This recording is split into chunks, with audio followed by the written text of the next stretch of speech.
Dear students of class 3, look at your book. Here is your English for today, EFT. Today we are going to learn a nice topic, nice subject. This lesson is about my friend. এটা আমরা আগে পড়েছি, but আজকে এক একদিন একটা টেক্সটের এক একদিন এক একটা দিক নিয়ে আলোচনা করব। তোমাদের মনে আছে গত ভিডিওটা কিন্তু ওটা ছিল সেকেন্ড ভিডিও। তোমরা দেখতে পাচ্ছ এইটা, ঠিক আছে, সাবিহা সম্পর্কে, মাই ফ্যামিলি সম্পর্কে। বাট এখানে আমি কন্ট্রাকশনটা নিয়ে আলোচনা করেছি। আজকে আলোচনা করব এই ভিডিওর এই লেসনের আজকে একটা বিশেষ ভার্ব নিয়ে আলোচনা করব, যেটাতে আমরা খুব ভুল করি। তার আগে আমি তোমাদের এই লেসনটা একটু পড়ে শোনাতে চাই, ঠিক আছে। তারও আগে বলতে চাই, এই যে মাই ফ্রেন্ড এই ওয়ার্ড দুটা নিয়ে একটু আলোচনা করি।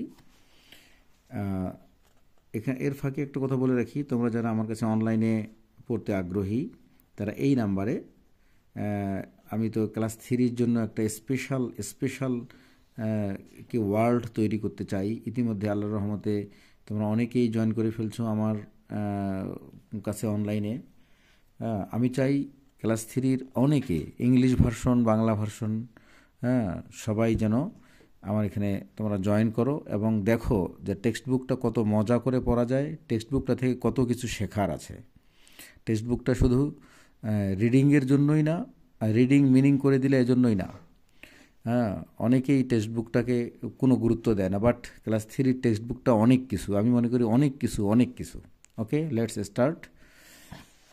মাই ফ্রেন্ড, আমার বন্ধু, মাই ফ্রেন্ড। তোমরা বলতে পারো এই মাইটা কোন পার্টস অফ স্পিচ? তোমরা হয়তো অনেকে বলবে যে হ্যাঁ প্রোনাউন এটা। ইয়েস, প্রোনাউন ঠিক আছে। এটা হচ্ছে পজেসিভ প্রোনাউন, যেটা অ্যাজেক্টিভের কাজ করে, ঠিক আছে। পজেসিভ অ্যাজেক্টিভ বলতে পারি বা পজেসিভ প্রোনাউন বলতে পারি আমরা, কোনো সমস্যা নেই। মাইটা আই, মি, মাই, আই, তারপরে মি, তারপরে মাই, আই, মি, মাই। আইটা হচ্ছে এটাও প্রোনাউন, এটাও প্রোনাউন, এটা সাবজেক্টিভ, এটা অবজেক্টিভ এবং এটা পজেসিভ, ঠিক আছে। পজেসিভ, এটা অ্যাজেক্টিভের কাজ করে। ওকে, ফ্রেন্ডটা কোন পার্টস অফ স্পিচ? এটা নাউন, ঠিক আছে। আচ্ছা, ওইটুকু মনে রাখো। চলে আসি রিডিংটাতে। রিডিংটা তোমরা কিন্তু খুব স্মার্ট রিডিং শিওর করবে। ওকে, এটাকে তোমরা অনেকেই এটা নিয়ে আলোচনা করছি গত ভিডিওতে। এটাকে তোমরা আইএম পড়ো, অনেকে কখনোই আইএম পড়বে না, নেভার। এটা হচ্ছে আইম। আবার বলো তো, আইম, সরেয়া রসই ম, I'm. Okay, I'm. I'm Shunil. I'm 8 years old. I have many friends and Rahat is my best friend. He's also 8 years old. He lives near my house and we go to the same school. Rahat is good at English. In the afternoon, we play football. Okay? Aragwa, listen to me again. I'm, not I am. I'm Shunil. I'm 8 years old. I have many friends and Rahat is my best friend. He is also 8 years old. He lives near my school, near my house, and we go to the same school. Rahat is good at English. In the afternoon, we play football. Okay?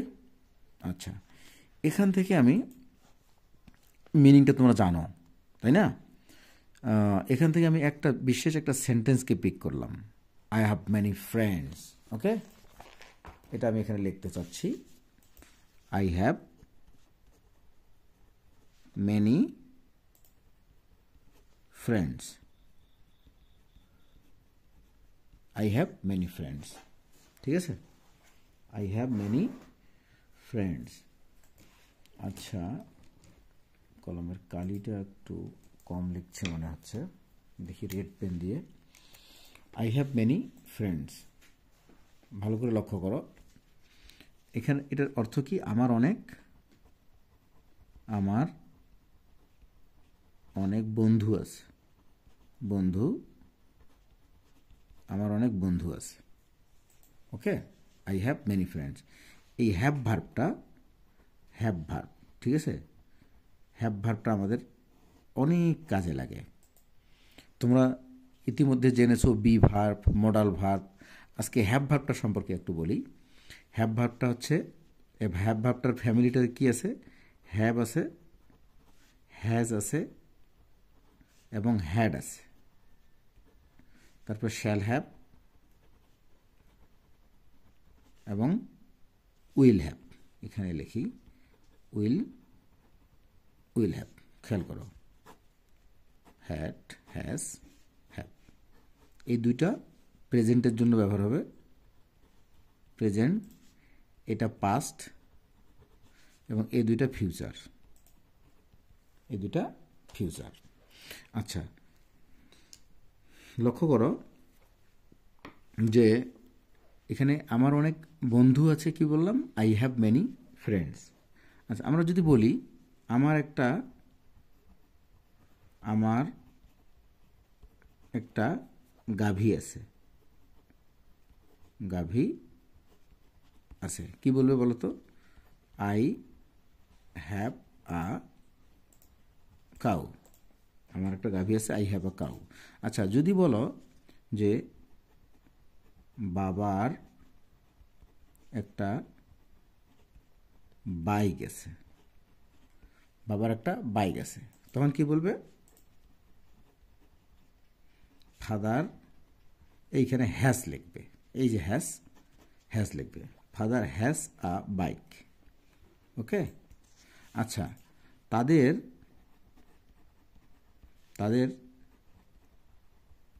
একটা বড় পুকুর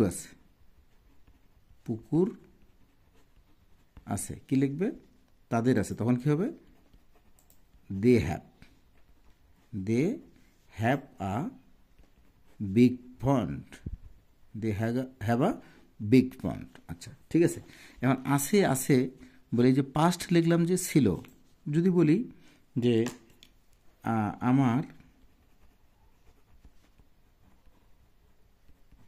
আমার একটা গাভী ছিল, তখন কি বলবে? তখন বলতে হবে তোমাকে, ছিলর জন্য তোমাকে বলতে হবে হ্যাড। এই যে had, I had a cow. হ্যাডটা সবার সঙ্গে হ্যাড বসে, কারণ এই যে পাস্টের জন্য একটাই হ্যাড, আর প্রেজেন্টের জন্য দুইটা। এখানে আমরা কি করলাম? আই এর সঙ্গে হ্যাভ লিখলাম, ফাদারের সঙ্গে কিন্তু হ্যাজ লিখেছি, দের সঙ্গে হ্যাভ লিখেছি। আমি এটা ক্লিয়ার করে দিচ্ছি কার সঙ্গে কোনটা বসে। ফিউচারের একটা এক্সাম্পল দেই। ফিউচার বলতে আমাদের একটা কি সুন্দর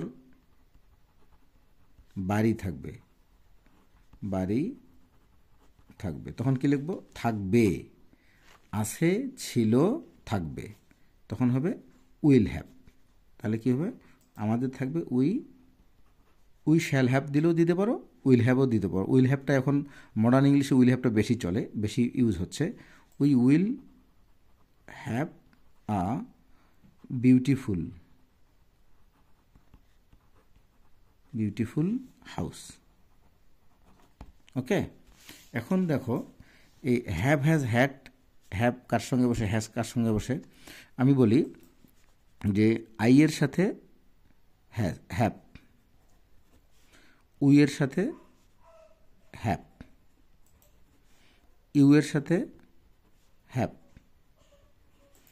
দের সাথে হ্যাভ, হির সাথে হ্যাজ, শির সাথে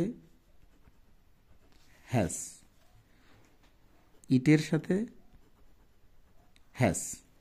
ঠিক আছে? তাহলে আর কিছু বাকি থাকলো কি না?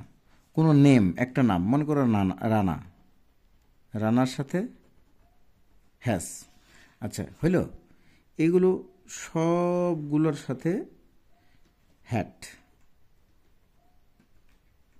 এগুলো সবগুলোর সাথে চোখ বন্ধ করে উইল হ্যাভ ব্যবহার করবে। Will have. তাহলে হ্যাজটা এই যে এই চারটার সঙ্গে হ্যাজ, প্রেজেন্টের ক্ষেত্রে।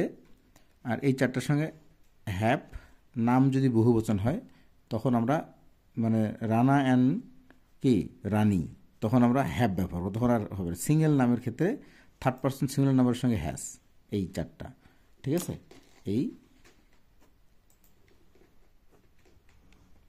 এই চারটা। আর বাকি সবার সাথে হ্যাভ, হ্যাড সবার সাথে, উইল হ্যাভ সবার সাথে।